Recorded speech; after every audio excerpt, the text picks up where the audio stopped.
Hi. I have many things I am meant to discuss with you. I feel like I should open them up and show them to you. What is he? Third page? Here he is.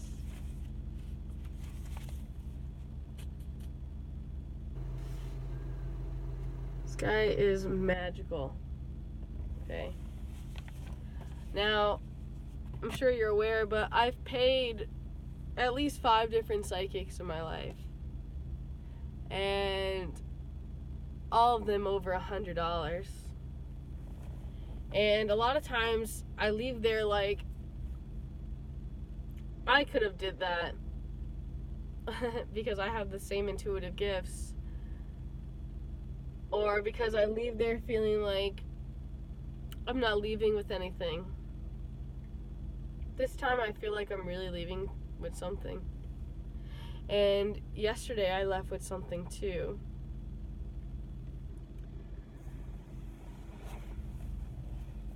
With that being said, I took down some notes and I kind of wanted to express some honesty and some vulnerability of things that I'm going through. Things that you already know. Basically, I'm going to keep trying to use my gift. I'm seeking those who are compatible, things that are compatible with me. I no longer want to say hard, things are hard. I want to say things are challenging, complex, things like that. Now, I'm also not going to be one to always agree with your belief system. And now when I say that, it's not me saying I don't believe in your God. It symbolizes with me not believing the system that you have told yourself, that you are no good, you can't have this, or whatever you've been conditioned to. Ignorance is fear, and fear can block my gifts. If you have a fear up and your guard is up, I can't get in to heal you if you are not ready for the information. Now, I'm also meant to remind you how worry and guilt have never helped you, basically. And I'm meant to focus on my visions and my dreams, and how intimate is really who I am, and how I must get rid of inhibited. I need to raise my trust. My trust was broken a long time ago, and I have a lot of issues that stem down to my trust problems. Now, he also mentioned how a boy basically can't bond. Symbolizes immaturity, someone who can't really connect with someone. And I think that a lot of men are stuck in that transition still. He talked about how the boys will just sit and stare at you and they won't know how to treat you, basically. We would say treat you like a princess, but he mentioned rubbing your back, telling you how beautiful you are, taking you to a nice movie, a nice dinner, things like that.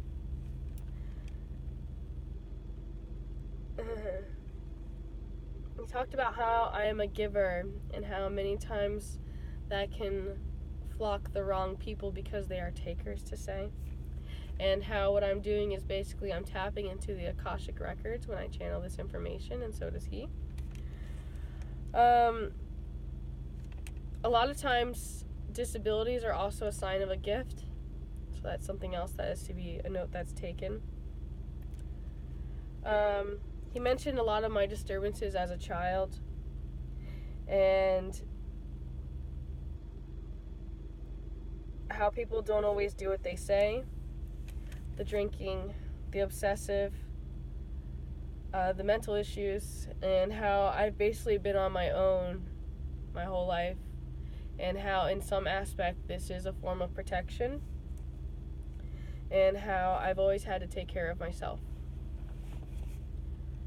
Some of this is really painful and almost embarrassing, but it is the truth of my journey. I might cry. I definitely cried when I was with him. I'm not sure if I will share that with you.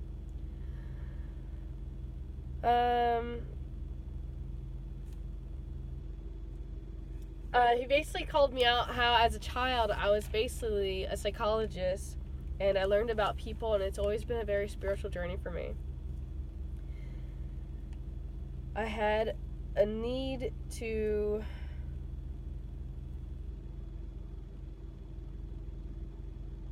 be sharp. I had a need to be sharp and to understand people. And since I'm very honest, I'm reading that wrong.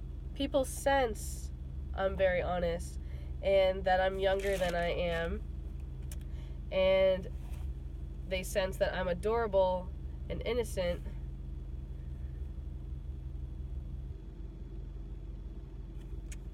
Yet that is also what causes dysfunctional people think that I will put up with that. A lot of people depend on me. And I need to use my gifts to protect myself. And the worst I can do is love someone to help them. That is also a huge weakness of my past, where I had chosen to be with people because I wanted to help them, when really that was no good for both of us. He mentioned how my empathy is not love, and mentioned a lot to do with uncertainty within myself. I'm very bright and experienced. Women think I'm not protected or predictable. And someone who doesn't have boundaries and they think I'm odd. Some men think the same thing.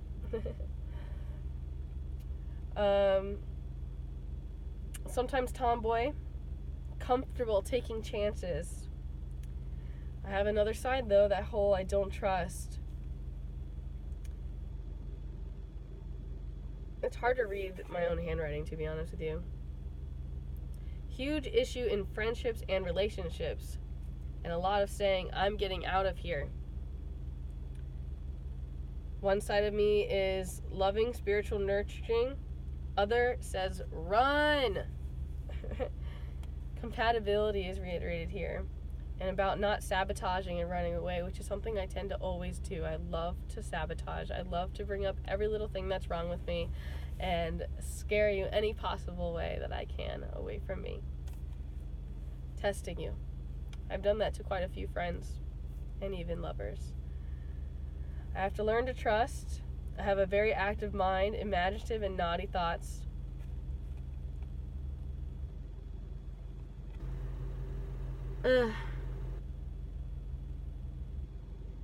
Normal for me. It took me a moment.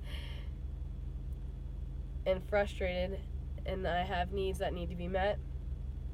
Go figure. I need to live in a community that is near water, mountains, land, water, land, an artist community.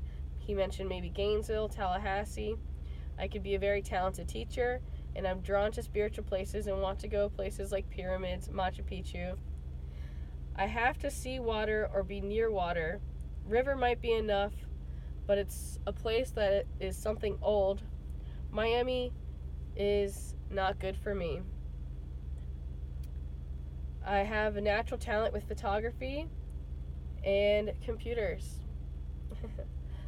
He suggests maybe in advertising, and animals are a way for me to make money. And I will always be connected with water. It'll always be a thing for me.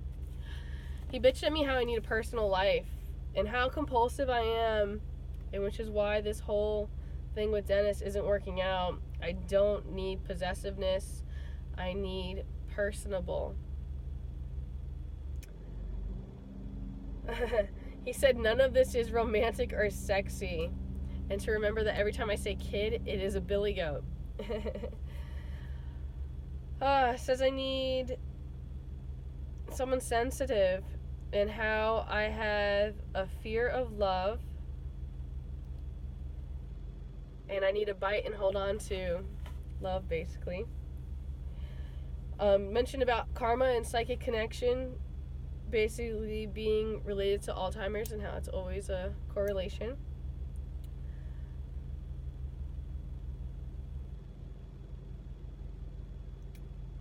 mentioned how people pay me for control and influence. It's something that I have to offer.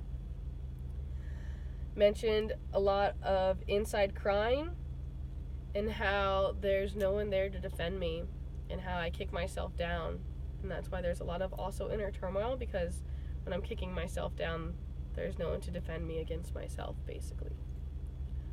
I need to write a journal and a diary again. I used to write a lot and share with someone I trust.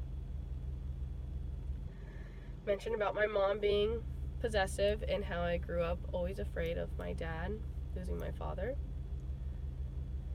Mentioned how much I love intensity and how I need healthy relationships to basically continue to develop who I really am. I'm afraid of someone drowning me. And I curse a lot because it's overwhelming for me.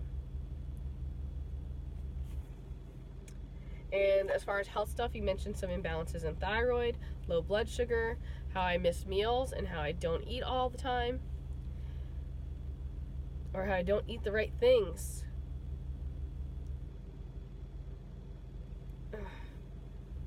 Mentioned protein.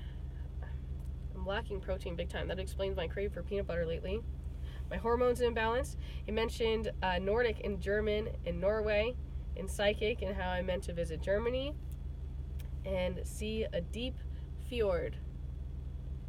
In past life, this all correlates all the stuff that I'm doing now, all my entertaining, my gypsy life.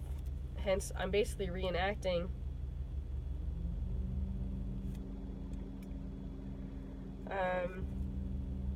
entertainment of my gift. The bad side of control, not good for me. So there are bad levels of that where it's toxic to my soul, and I kind of know my lines, and I'm still learning. He mentioned about my chances with fire and to look so different. And he also mentioned this line to say to people, which is basically, go soak your head. I like that. He told me to be careful about taking my chances of allowing people to see me that way. And a lot of that is the ways that I've expressed myself through my photography. And I need to be in a safe place, which he basically mentioned on a stage. He mentioned how it comes from a Victorian way of thinking, and how if I don't get paid for it, it's me giving it away. Do it safely. I need a broad-minded man who isn't jealous, and I'm like a monkey with no leash. I have a suppression of passion, not enough intimate attention. I'm bouncing around. I need to drive a car that is meant to drive fast if I'm going to drive fast. He warned me of that. Hint, hint. Safe equals available. Adrenaline. And I need a compatible man. Get over being afraid of love. Risking life equals not positive. I help people with compulsive behavior. I have sexual frustration. I need to write down and go back to the age of 17. Lucky for me, I have written down a lot of things at age 17, so I basically need to do some regression work that goes back to an old version of me. One of the best versions of me I ever was, really. Now, I'm meant to be selling something through cameras and entertaining and pursue with a serious approach.